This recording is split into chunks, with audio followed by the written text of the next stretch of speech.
bertobat kepada Allah, ya. Allah mudah mengampuni hamba-hambanya. Apalagi dalam hadis qudsi Allah mengatakan inna rahmati ghalabat ghadabi atau inna rahmati sabaqat ghadabi. Sungguhnya rahmatku mendahului kemurkaanku.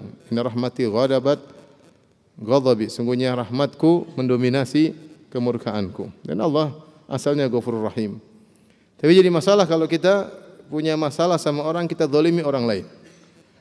Maka asalnya dia tidak mengampuni kita. Asalnya di akhirat dia akan menuntut.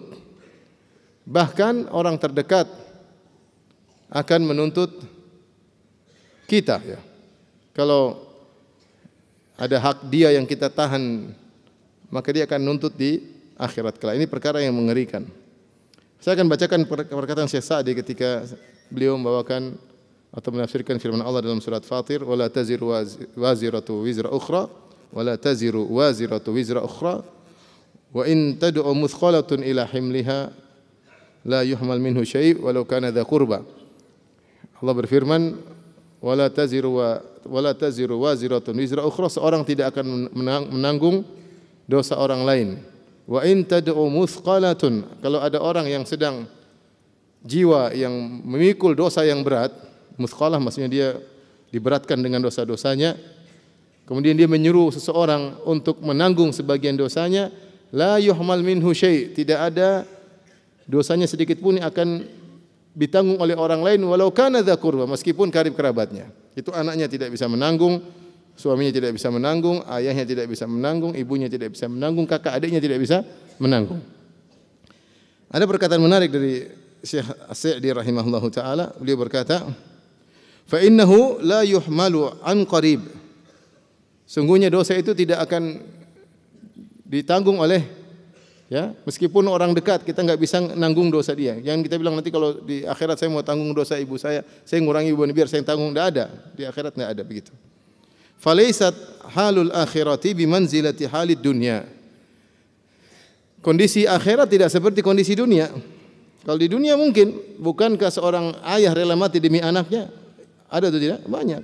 Bukankah seorang ibu rela mati demi anaknya? Banyak. Enggak apa-apa, yang penting anaknya selamat. Atau seorang anak rela mati untuk orang tuanya, untuk ayah dan ibunya. Di dunia mungkin terjadi. Seorang kakak rela mati membela adiknya, seorang adik rela mati membela kakaknya, itu mungkin terjadi kalau di dunia. Tetapi kata Syekh Sa'di rahimahullahu taala, "Falaisat halatul akhirah ka halatid dunya." Kondisi akhirat tidak seperti kondisi dunia. Falaisat halul akhirati bimanzilati halid dunya. Yusaidul hamimu hamimahu, kalau di dunia teman bantu temannya. Was sadiq sadiqahu, kawan bantu kawannya. Bal yaumal qiyamati yatamannal abdu an yakuna lahu haqqun ala ahad. Akan tapi pada hari kiamat setiap hamba berangan-angan punya hak sama orang lain, biar dia ambil pada hari kiamat kelak. Walau ala walidayhi wa aqaribihi, meskipun kepada kedua orang tuanya atau karib kerabatnya. Kalau bisa diambil dari bapaknya, dari ibunya, dia akan ambil. Kalau dia bisa ambil dari kerabat-kerabatnya, dia akan ambil. Kalau dulu orang tuanya menzalimi dia akan tuntut pada hari kiamat kelak. Ini saya ingin menyampaikan bahwasanya asal dalam dosa antara kita dengan Allah, asalnya Allah Maha Pengampun. Tapi kalau asal antara dosa kita kepada orang lain, asalnya dia akan nuntut. Apa yang buat dia mengampuni kita hari kiamat? Apa yang buat dia mengampuni kita? Dia ingin selamat dari neraka dan dia ingin derajatnya apa? Tinggi. Sampai Allah sebutkan tentang orang kafir kehilangan akal pada hari kiamat kelak, yawaddul mujrimu law yaftadi min adzabi yaumi idzin bi banihi wa sahibatihi wa akhihi wa fasilatihi allati tu'wi wa man fil ardi jami'an thumma yunji. Orang mujrim, yaitu orang kafir atau para orang pendosa pada hari kiamat kelak ingin dirinya selamat. Meskipun dia menebus dirinya, ya, bibani dengan anak-anaknya, anak semua masuk neraka enggak masalah, yang penting dia selamat. Ya. Kemudian istrinya, kedua orang tuanya, ya, kerabatnya, wa man fil ardi jami'an, semua di dunia ini masuk neraka, yang penting dia selamat. Semua ingin selamat pada hari kiamat. Bahkan seorang rela satu keluarga semua masuk neraka, yang penting saya selamat. Karenanya jangan sekali-sekali seorang berbuat zalim sama orang lain. Bahkan orang terdekat kita di dunia yang seharusnya mungkin di dunia menolong kita, maka pada hari kiamat bisa jadi menuntut kita. Karenanya di antara tafsir firman Allah Subhanahu wa taala, "Fa idza ja'atis sakhah yauma yafirrul mar'u min akhihi wa ummihi wa abihi wa sahibatihi wa banihi likulli imri'in minhum yauma idzin sya'nu yughni." Kata Allah Subhanahu wa taala, ketika ditiupkan sangkakala, itu tiba hari kiamat kelak. Ya. Yauma yafirrul mar'u min akhi, maka pada hari itu seorang akan kabur dari saudaranya, saudara kandungnya dia tinggalkan. Wa ummihi wa abih, dia akan kabur dari ibunya dan anaknya dan ayahnya. Wa sahibatihi wa bani, istrinya, teman tidurnya dia akan tinggalkan. Wa bani, anak-anaknya pun dia akan tinggalkan. Di antara tafsir para salaf, karena dia tidak mau dituntut. Karena dia tidak mau dituntut oleh mereka. Dia sadar ketika di dunia dia mungkin menzalimi istrinya, mungkin atau tidak? Mungkin dia zalimi orang tuanya. Ada hak orang tuanya yang tidak dia tunaikan. Mungkin dia zalimi anaknya tidak dia didik dengan baik. Ya. Mungkin dia menzalimi kakak adiknya. Ya. Karena dia tahu bahwasanya kalau ada hak mereka pada dia, mereka pasti nuntut. Dia tidak mengatakan, ibu saya pasti maafin saya. Dia tidak mengatakan, ayah saya pasti maafin saya. Dia tidak mengatakan, anak saya pasti maafin saya. Dia tidak mengatakan, istri saya pasti maafin saya. Di dunia saya tidak dimaafin, apalagi di akhirat. Oleh karenanya,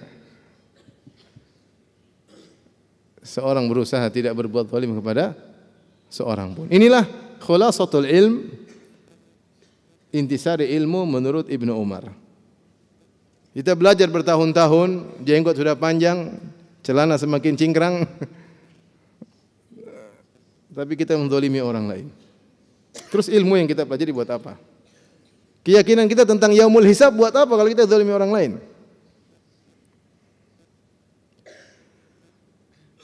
Oleh karenanya ikhwan dan akhwat yang dirahmati Allah Subhanahu wa taala, zalim ini dahsyat ya.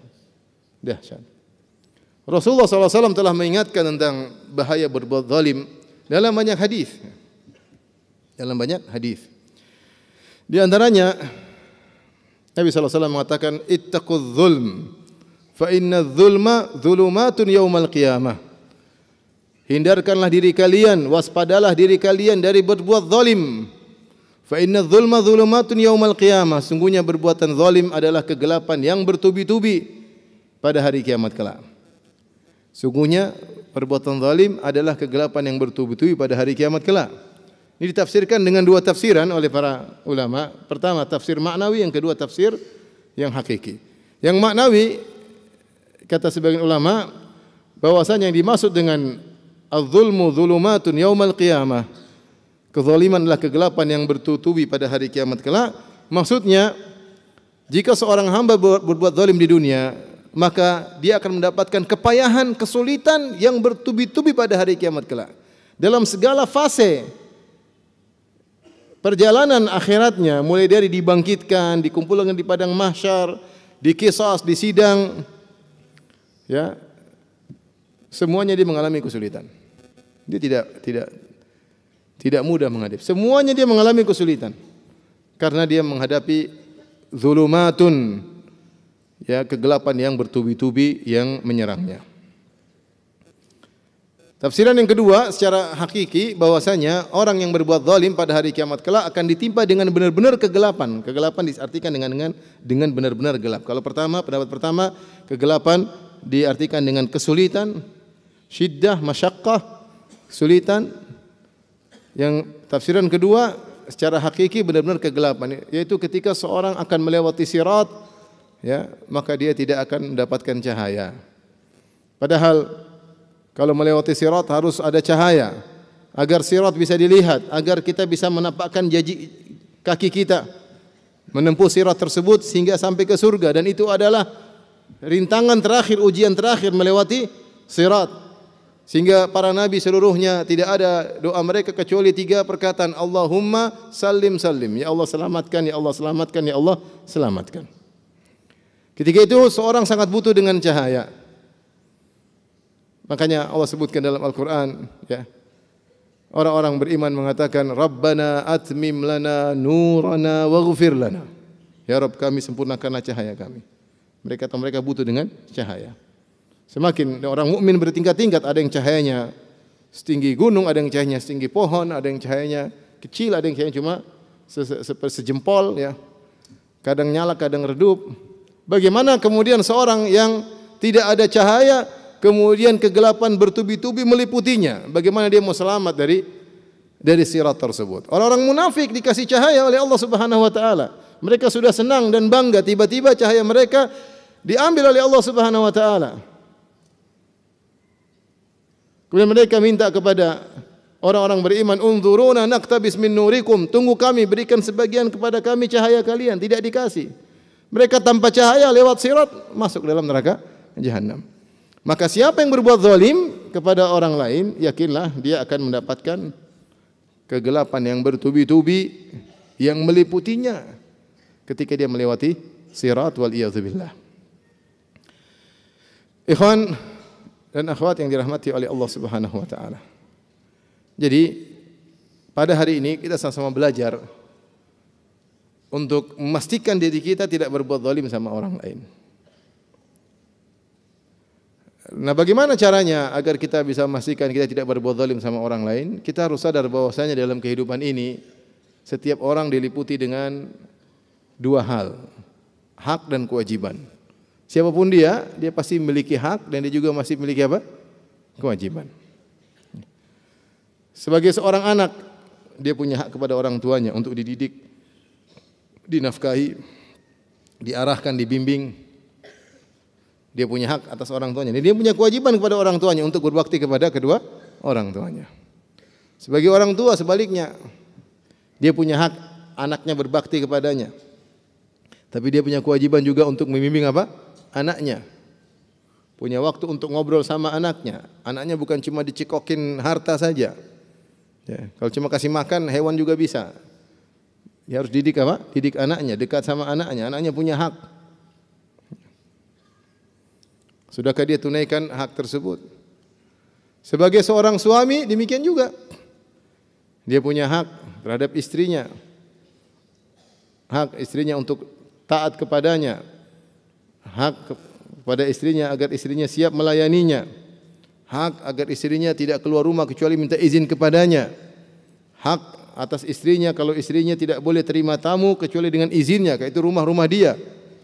Tapi dia juga punya kewajiban terhadap istrinya. Kewajibannya memberi nafkah, ya. Lahir batin, beri nafkah, sandang pangan papan, pergaulan yang baik.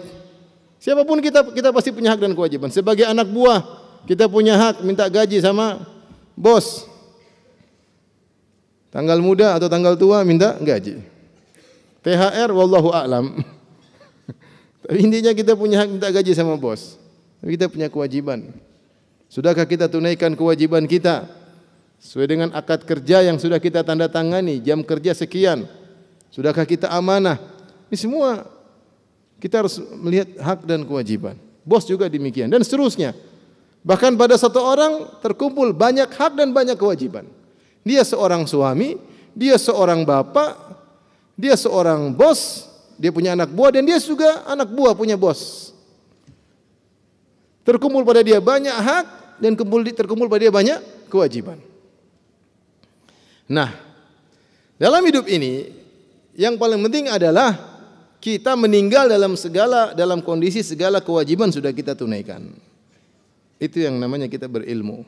Semua kewajiban kita sudah kita tunaikan semampu mungkin. Kewajiban terhadap orang tua, kewajiban terhadap anak, kewajiban terhadap keluarga, kewajiban terhadap tetangga, kewajiban terhadap guru mungkin, kewajiban terhadap penguasa, kewajiban semua sudah saya selesaikan. Meninggal dunia aman. Adapun hak kita, kalau hak kita dapatkan alhamdulillah di dunia. Kalau kita tidak dapatkan di dunia, kita pasti dapatkan di akhirat dan lebih baik dapat di akhirat daripada di dunia. Saya ulangi, lebih baik dapat hak kita di akhirat, hak kita dirampas orang nih. Kita bisa ambil alhamdulillah. Kalau kita enggak bisa ambil, kita lebih butuh terhadap hak tersebut di akhirat daripada di dunia. Ya. Apa kata Nabi sallallahu alaihi wasallam? Ya. Dalam Sahih Muslim dari Abu Hurairah radhiyallahu taala anhu, la tu'addunnal huquqa ila ahliha yaumal qiyamah hatta yuqtassa li asyatil jalha min asyatil qarna. Sungguh kalian benar-benar akan mengembalikan hak-hak kepada pemiliknya pada hari kiamat kelak. Bahkan kambing yang tidak bertanduk akan mengambil haknya dari kambing yang bertanduk. Kambing yang tidak bertanduk pernah ditandukin oleh kambing yang bertanduk, dia akan minta haknya dari kambing yang bertanduk yang telah menanduknya. Dan kita tahu bahwasanya hewan-hewan juga akan dikumpulkan oleh Allah pada hari kiamat kelak. Ya. Wa ma min dabbatin fil ardi wala ta'irin yatiru bi janahihi illa umamun amsalukum ma farratna fil kitabi min syai' thumma ila rabbihim yuhsyarun. Kata Allah Subhanahu wa taala, tidaklah hewan melata, tidak ada burung yang terbang kecuali umamun amsalukum, umat-umat seperti kalian. Sebagaimana kalian dibangkitkan, mereka juga akan dibangkitkan. Tsumma ila rabbihim yuhsyarun. Mereka akan dikumpulkan kepada Rabb mereka pada hari kiamat kelak. Allah Subhanahu wa taala berfirman, "Wa idzal wuhushu husyirat." Ketika binatang-binatang buas dikumpulkan di padang mahsyar. Hewan-hewan akan dikumpulkan. Di antara fungsi untuk mereka dikumpulkan adalah untuk dikisos oleh Allah Subhanahu wa taala, agar sebagian hewan mengambil hak dari hewan yang lainnya. Ya. Kambing yang tidak punya tanduk, yang dulu lemah di dunia, ditanduk-tandukin sama kambing yang bertanduk, akan menuntut haknya. Makanya ketika Rasulullah SAW berjalan dengan Abu Dzar radhiyallahu anhu, tiba-tiba ada dua kambing saling bertanduk. Tantatihan. Kata Rasulullah SAW, "Ya Abu Dzar, hal tadri lima tantatihan?" Wahai Abu Dzar, tahukah engkau kenapa dua kambing ini saling bertanduk, tanduk-tandukan? Kata Abu Dzar, la adri, aku tidak tahu ya Rasulullah. Kata Rasulullah SAW, walakinna Allah yadri wa sayaqdi bainahuma. Tapi Allah tahu kenapa mereka saling apa? Menanduk. Dan Allah akan sidang mereka pada hari kiamat kelak. Nah, kalau hewan-hewan saja akan mengembalikan hak di antara mereka, apalagi manusia. Allah ingin menegakkan keadilan, jangankan kalian manusia. Sampai Rasulullah sebutkan, la tu'addunnal huquqa ila ahliha. Kalian akan mengembalikan hak kepada pemiliknya. Jangankan kalian manusia, hewan pun akan mengembalikan haknya. Kambing yang tidak bertanduk akan meminta haknya dari kambing yang bertanduk. Cuma bedanya, kalau hewan setelah dikisos berubah jadi tanah, kuni turaba, jadi tanah. Jadilah kalian tanah. Selesai, tidak ada urusan surga dan neraka.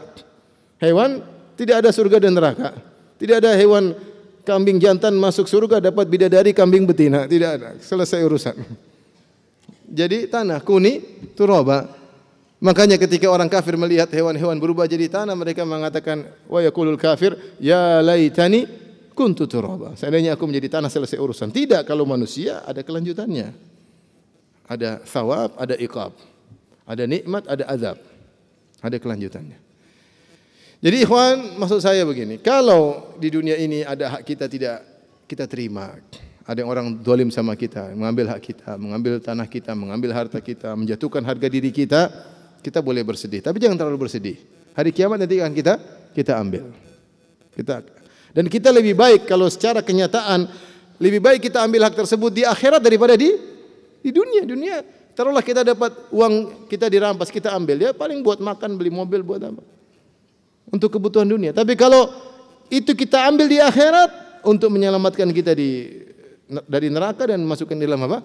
Dalam surga. Karena hak akan diambil dengan pahala. Kita mengambil pahala orang atau kita mentransfer dosa kita kepada orang lain. Baik. Yang jadi masalah kalau kita meninggal dunia ada kewajiban yang tidak kita tunaikan. Ada hak orang lain yang masih kita tahan. Maka dari situ, ikhwan dan akhwat yang dirahmati Allah Subhanahu wa taala, pastikanlah masing-masing kita sekarang ini, coba kita pastikan, cek diri kita. Adakah kewajiban orang? Jangan orang jauh, terkadang orang dekat yang belum kita tunaikan. Jangan kita bicara tentang orang-orang jauh, terkadang istri kita tidak kita tunaikan apa? Haknya. Terkadang suami kita tidak kita tunaikan apa? Haknya. Pastikan, coba seorang suami, apa hak istri? Para suami, apa hak istri? Coba. Yang jomblo enggak usah jawab, yang punya istri. Apa hak istri? Coba sebutkan. Beri nafkah. Nafkah ada 3. Nafkah apa? Nafkah lahir, nafkah batin. Nafkah lahir ada 3. Apa? Sandang, pangan, papan. Iya. Pakaian, rumah, terus makanan. Coba cek sudah dipenuhi belum? Makanan, coba cek istri dikasih makan belum? Kalau dia gemuk selesai urusan. Kalau dia sudah ikut program diet berarti antum sudah berhasil. Berarti kewajiban nafkah pangan selesai. Sandang bajunya gimana? Robek-robek enggak? Kalau enggak robek-robek, udah oke lah. Pangan, papan, tempat tinggal ada enggak? Dia punya tempat tinggal sendiri atau kita masih gabung sama keluarga kita? Masih gabung sama adik kakak kita, orang tua kita? Ini berarti kita belum sempurna. Seorang wanita punya hak untuk punya rumah apa? Sendiri, tidak ada intervensi dalam kehidupan rumah tangganya. Dicek dulu, jangan sampai kita zalimi apa? Istri kita. Terus kita taruh keluarga kita di rumah kita, kemudian ribut cekcok dengan istri kita salah-salahin istri kita terus. Padahal pemicunya kita yang salah karena kita menggabungkan orang lain dalam rumah kita.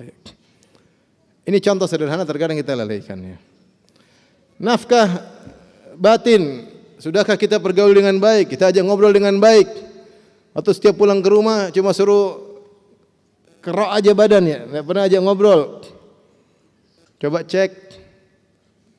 Atau pulang ke rumah kemudian lihat medsos tanpa peduli sama istri, cek benar enggak? Itu hak loh, nanti mereka tuntut hari kiamat kelak. Nanti jangan bilang istri saya baik, dia pasti maafkan. Oh enggak. Hari kiamat beda. Waspada. Sebaliknya istri pun demikian, ngecek hak-hak suaminya apa, sudahkah dia tunaikan atau belum? Pastikan dia sudah tunaikan. Tadi hak suami sudah kita singgung banyak sekali.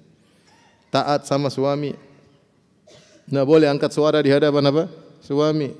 Tidak boleh keluar rumah kecuali dengan izin apa? Suami. Tidak boleh menerima tamu kecuali yang diizinkan oleh apa? Suami.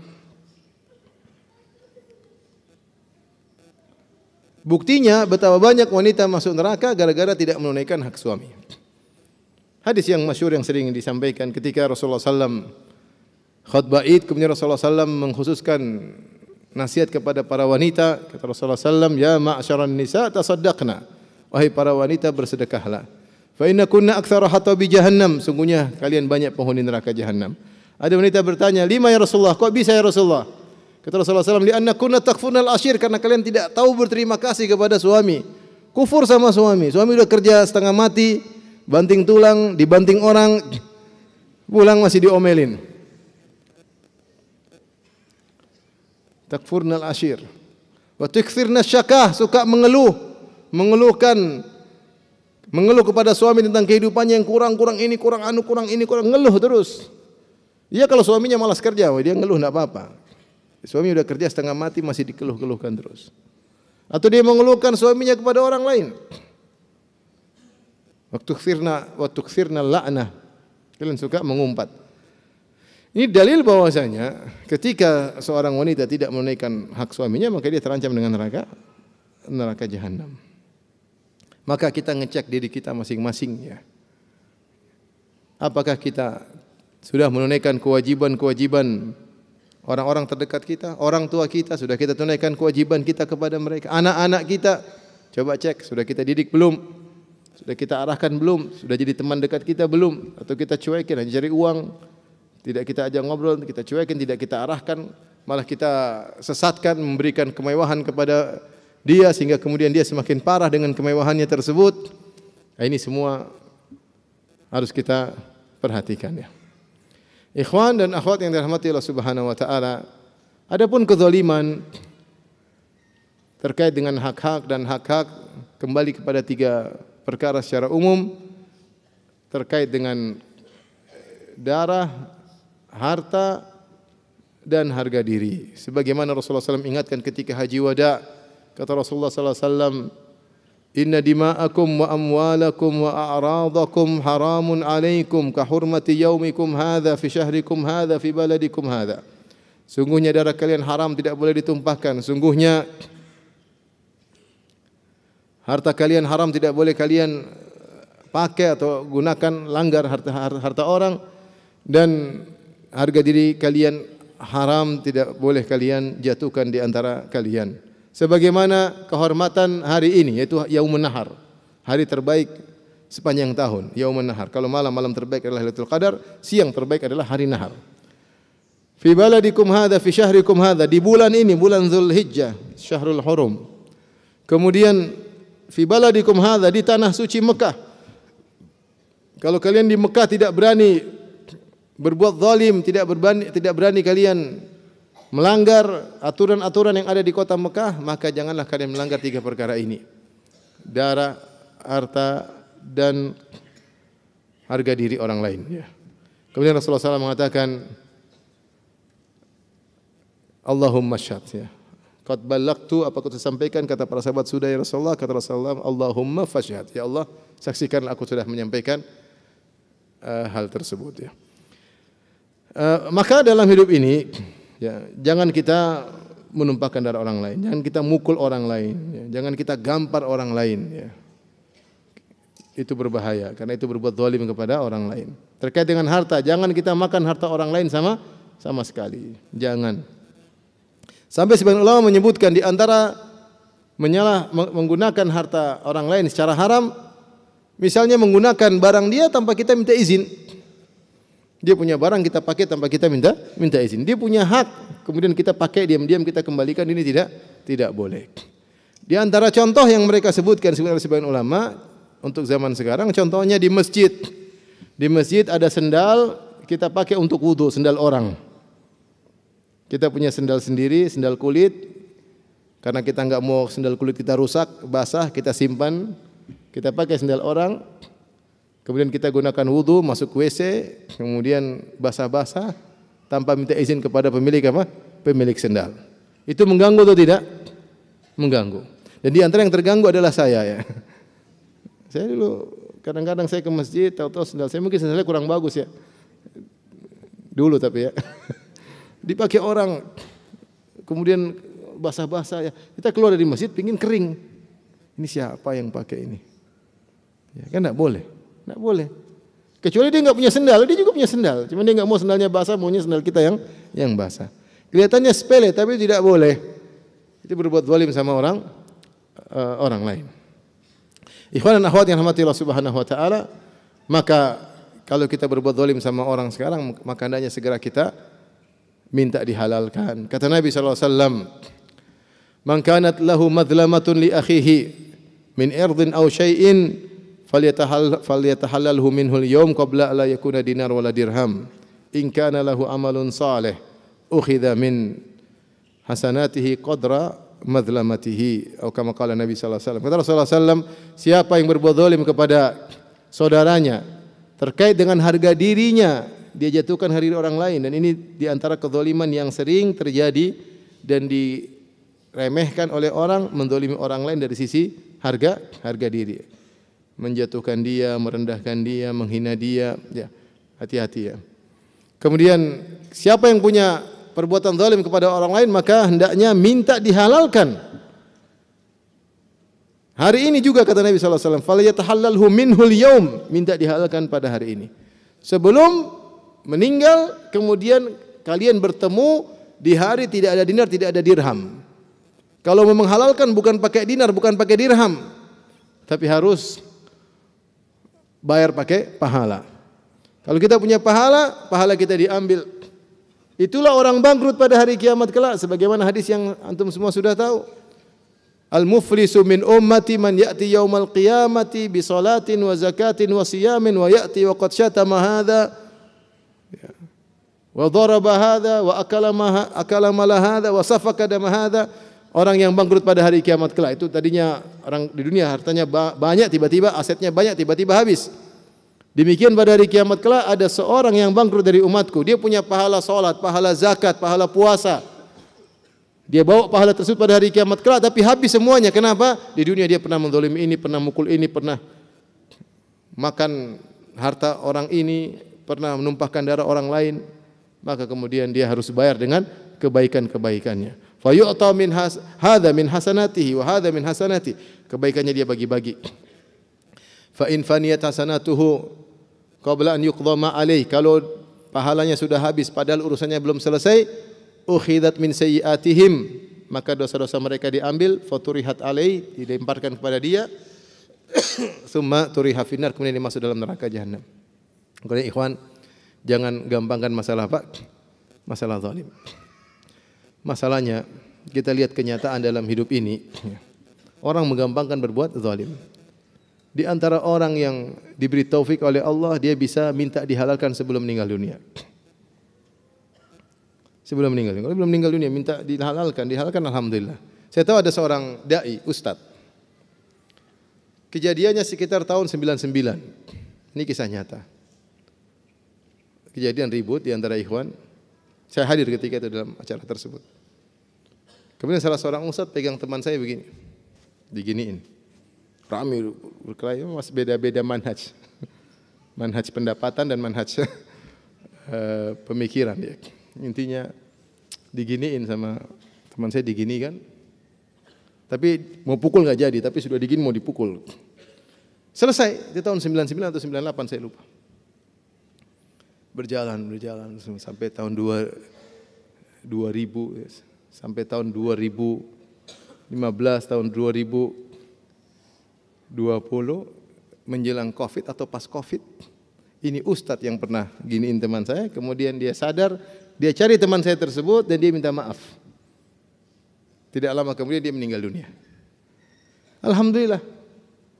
Allah kasih kesempatan dia untuk minta maaf sebelum meninggal dunia. Setelah dia berbuat zalim kepada kawan 20 tahun yang lalu. Kalau enggak, ini urusannya ada urusannya enggak di akhirat? Ada. Ada urusannya. Maka seorang waspada. Ya. Kalau dia bisa minta dihalalkan sekarang, maka dia halalkan. Meskipun harus pakai duit. Meskipun harus pakai duit. Saya pernah ketemu seorang syekh di Madinah. Dia cerita, ada seorang syekh yang lain yang suka menjelek-jelekan dia. Kalau ke masjid jelek-jelekin dia, tahdir dia macam-macam. Akhirnya suatu hari syekh tersebut menyesal. Maka dia telepon saya, kata syekh tersebut, dia pun telepon saya. Dia bilang, anta fulan bin fulan, iya, kenapa? Saya minta maaf. Saya pernah begini-begini sama antum. Kalau boleh saya minta nomor rekening antum, saya pingin transfer uang yang antum inginkan. Berapa? Kata syekh yang ngobrol sama saya, bilang, ambil tuh uangmu, saya tidak butuh dengan uangmu. Dia matikan telepon. Maunya di akhirat. Kalau kita zalimi orang, itu kita minta maaf, dia tidak mau maafkan, itu hak dia atau tidak? Terserah dia. Minta maaf, enggak ada akhirat. Sebagian orang malah, kau yang dosa loh, tidak maafkan saya. Kamu enak saja kau. Emang saya harus maafkan kamu? Enggak harus. Kalau maafkan mulia, tapi saya tidak memaafkan kamu. Kamu urusan di akhirat. Itu hak dia. Makanya jangan cari masalah sama orang. Makanya kalau kita minta dihalalkan, minta yang benar. Jangan sudah salah minta maafnya masih gengsi. Sudah buat zalim sama orang, akhi, kalau saya punya salah sama antum maafin. Kamu punya salah enggak? Kalau punya salah ya bilang, maaf kemarin saya salah. Jangan bilang kalau saya punya, seakan-akan ada kemungkinan tidak salah. Kalau salah ya ngaku aja, enggak usah bilang kalau saya punya salah. Mau minta maaf ya gengsi. Kamu gengsi buat apa? Di akhirat repot. Udah minta maaf aja. Kalau perlu kasih kue, kasih hadiah. Manusia baik ke orang-orang itu. Orang Indonesia apalagi baik. Kasih kue sekali, 2 kali, 3 kali, insya Allah maafkan. Oleh karenanya, ikhwan, ya. Dan saya pernah kejadian juga. Ini apa namanya? Jadi seorang wanita menzalimi seorang wanita. Ini saya dapat sendiri. Wanita menghadapi soal. Kemudian akhirnya ribut. Difitnahlah wanita. Si A dan si B bertetangga. Si B memfitnah si A. Wanita si A ini difitnah. Sehingga si A ribut sama dengan suaminya. Akhirnya cerai. Gara-gara si B memberi informasi kepada suami si A dengan informasi tidak suaminya emosi, si A dicerai. Ternyata informasinya salah semua. Berjalan waktu, entah mungkin 10 tahun kemudian. Sakitlah ini si B yang kasih informasi. Sakit parah. Sakit parah. Sebelum meninggal, mungkin 10 menit sebelum meninggal, dia sempat telepon pada si A. Bilang, Fulana, saya dulu punya salah sama kamu. Saya minta maaf. Si Fulana sudah kembali lagi sama suaminya. Dia bilang sama suaminya, Mas, ini gimana ini? Maafin gak? Udah maafin aja. Iya, saya maafkan, meninggal habis itu. Jadi alhamdulillah kalau kita sempat minta maaf sama orang yang kita zalimi. Maka ikhwan, perkaranya tidak mudah. Kalau kita punya masalah sama orang, segera minta maaf. Maka jangan terlalu banyak komentar di medsos. Terkadang komentar antum menyakiti ribuan orang. Ribuan orang dia minta maafnya, susah kan? Susah, nggak gampang. Gengsi. Dan emang tidak mudah orang minta maaf. Saya tahu ada orang zaman sekarang menjelek-jelekan para dai yang lain. Dai-dai tersebut sudah meninggal, dia belum minta maaf. Dia merasa pede. Yang lain sudah minta maaf, dia enggak mau minta maaf. Dai-dai yang dia sakiti sudah pada meninggal. Urusannya kan berarti di akhirat. Jadi ini saja yang mau saya sampaikan pada kesempatan kali ini. Ikhwan dan akhwat yang rahmatillah subhanahu wa ta'ala. Antum meninggal, yakinlah tidak berbuat zalim sama orang lain. Kalau sekarang kita punya masalah, kita telusuri, segera minta dihalalkan. Wallahu ta'ala a'lam bisawab. Kalau ada yang bertanya, saya persilahkan.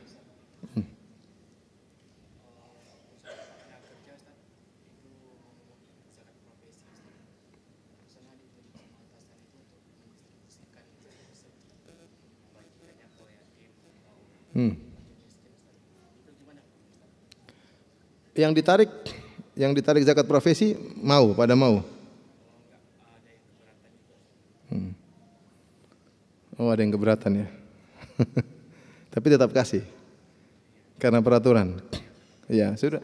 Yang keberatan disuruh niatkan sedekah saja. Zakat profesi yang benar tidak ada ya. Tidak ada. Karena tidak memenuhi persyaratan haul dan nisab. Haul dan nisab. Karena kalau mau dikiaskan maka profesi harusnya dikiaskan kepada zakat mal. Zakat mal ada haulnya, ada nisabnya. Namun orang-orang yang mengatakan zakat profesi, mereka mengkiaskan dengan zakat tanaman. Menurut mereka namanya tanaman sekali panen, maka ada zakatnya. Demikian juga seorang kerja dapat panen duit, maka ada zakatnya. Tetapi yang jadi masalah di sini zakat profesi, nisabnya ikut zakat mal, paham? Waktu pembayarannya ikut zakat tumbuhan. Jadi ini dia di antara di persimpangan. Yang benar zakat profesi tidak ada, ya. Kecuali seorang yang memang hartanya sudah melebihi nisab dan sudah masuk haul, dia boleh cicil dengan gajinya sebagai untuk pembayaran zakat, ya. Tapi kalau dibilang dari gaji tersebut maka tidak, ya. Intinya kawan-kawan yang kalau teman-teman kerja yang dipaksa mungkin bayar zakat profesi, suruh niatkan, bisa jadi dia niatkan dengan zakat yang dibayar muajjal didahulukan dan itu boleh, ya. Kalau memang duit dia ternyata mencapai apa? Mencapai nisab, misalnya saya punya uang 100 juta. Kemudian bulan depan sudah masuk haul. Saya boleh bayar cicil dari gaji saya, ya. Saya niatkan 25% berarti cuma 2,5 juta. Saya bayar 100 ribu, 100 ribu, 100 ribu. Saya niatkan untuk membayar zakat saya yang uang yang saya simpan, paham? Boleh, karena kita boleh bayar zakat didahulukan setahun atau 2 tahun sebelum haul, boleh. Menurut pendapat yang benar. Atau kalau memang uang dia tidak cukup untuk nisab, tidak masuk dalam hitungan zakat, maka dia niatkan sedekah. Maksudnya sampaikan kepada kawan-kawan sehingga tetap berpahala. Tetap berpahala. Kalau sudah dia niatkan mereka sudah ridho semuanya, ya tinggal kita bagikan kepada fakir miskin, tidak jadi masalah. Jadi teman-teman yang ada dikasih masukan karena ini peraturan. Udah daripada kamu jengkel, diniatin aja untuk apa? Untuk bayar zakat yang didahulukan, disegerakan. Kalau memang uang kita akan kena zakat waktunya nanti, atau kita niatkan untuk sedekah. Wallahu a'lam bishawab. Tapi kalau mereka tidak ridho, ini yang repot. Ada lagi yang bertanya? Ya.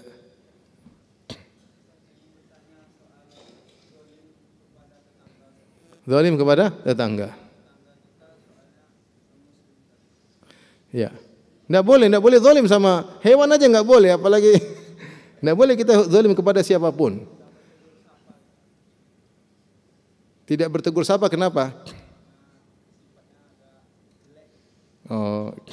Pokoknya dalam apapun masalah kita di dunia dengan orang, pastikan kita yang dizalimi, jangan kita yang menzalimi. Kalau kita terpastikan kita yang dizalimi, aman. Saya yang dizalimi kok. Dia mau tidak tegur ya urusan dia. Saya baik-baik aja, dia tidak mau tegur urusan dia. Tapi jangan sampai kita yang menzalimi. Kezaliman tidak boleh. Kepada orang kafir pun tidak boleh kita berbuat zalim. Kepada hewan tidak boleh berbuat zalim ya. Saya enggak tahu kasus antum dengan tetangga, tapi berbuat baik kepada tetangga meskipun orang kafir itu dianjurkan, berpahala. Enggak enak tidak tegur sapa sama tetangga.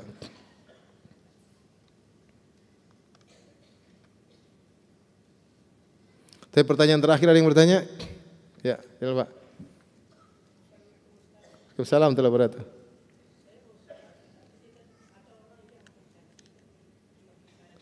Bapak mau sholat, terus? Ulang Pak, saya nggak ngerti Pak. Bapak mau sholat, ada yang caci maki Bapak. Dia bilangnya gimana?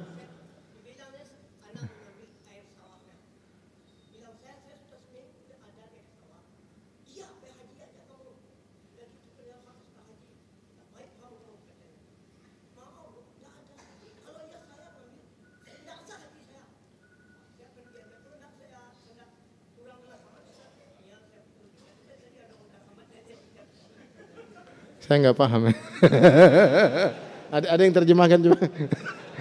Gimana?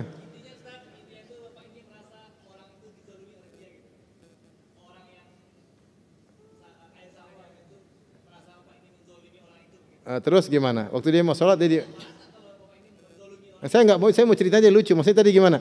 Jadi dia mau sholat, Allahu Akbar, terus oh.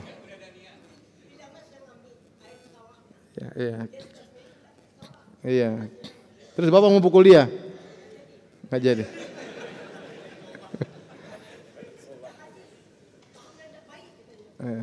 Terus pertanyaannya?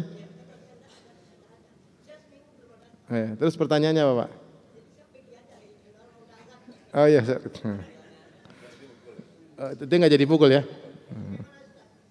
Apanya? Nggak jadi pukulnya? Jadi yang salah dia nuduh Bapak sembarangan. Tapi Bapak nggak usah emosi, santai aja kalau nggak salah ya. Nggak usah emosi. Nggak usah emosi. Iya, mungkin ada orang mirip dengan wajah Bapak, kan dia mungkin kira orang lain ya. Tapi demikian saja, ikhwan dan akhwat yang rahmatillah subhanahu wa taala. Insyaallah kita lanjutkan pada kesempatan yang lain ya. Oh iya. Iya. Kita sebagai guru pengasuh sekolah gitu. Dengan kesalahan anak gimana? Ya kita sebagai guru ustaz jika anak-anak melakukan kesalahan ya kita terkadang Emosi kemudian ya itulah fungsi guru, jangan emosi. Fungsi guru didik anak-anak supaya jadi baik, dari nakal menjadi apa? Baik ya. Ya sabar. Kita ketika tahu bahwasanya kita ini adalah guru, punya kewajiban mendidik mereka, ya namanya anak-anak pasti modelnya macam-macam. Kita ya ditakdib boleh tapi ada batasannya. Beda mentakdib itu tidak emosi. Apa? Jadi gini, ketika kita mentakdib sesuai dengan aturan tentunya, sekolah punya aturan dibuat mentakdib anak seperti ini hukumannya begini, anak seperti ini hukumannya. Tidak boleh kita kemudian membuat hukum sendiri yang melanggar kesepakatan. Al-muslimuna ala apa? Syurutihim.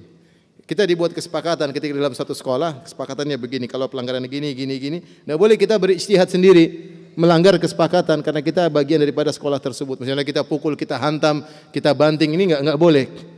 Apa kesepakatan kita di sekolah tersebut kita jalankan. Kemudian namanya kita menghukum itu. Hukum itu bukan emosi, hukum namanya mentakdib itu bukan dengan emosi.